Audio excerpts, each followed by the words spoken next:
முறுக்கு விசனந்தண்டு சக்கரை என்ன சக்கரை அது எனக்கு என்ன சக்கரை.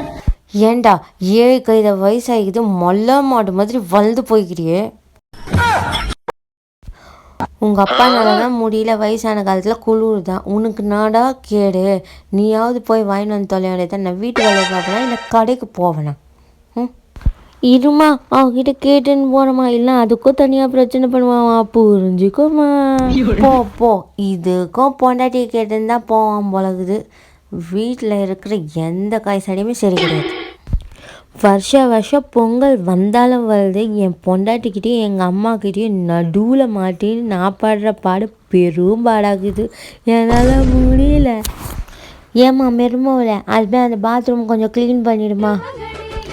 இல்லை அத்தை, இன்னைக்கு எனக்கு லீவே இல்லை அத்தை, நான் போய் லாகின் பண்ணணும் அத்தை.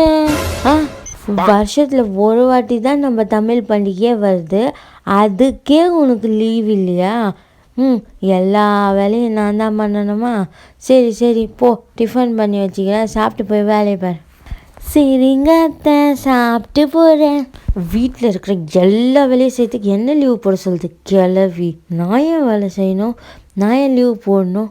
லீவில் கூட ஒர்க் பண்ணால் பே ஆஃப் கொடுக்குறாங்க, பேசாமல் அதை தான் யூஸ் பண்ணணும். ஏதாவது பர்த்டே பார்ட்டி என்ன ஓசியில் சாப்பிட்றதுக்கு கூப்பிட்டாங்கன்னா நோவாமல் நோம்பு கும்பிட்றதுக்கு போவாங்க.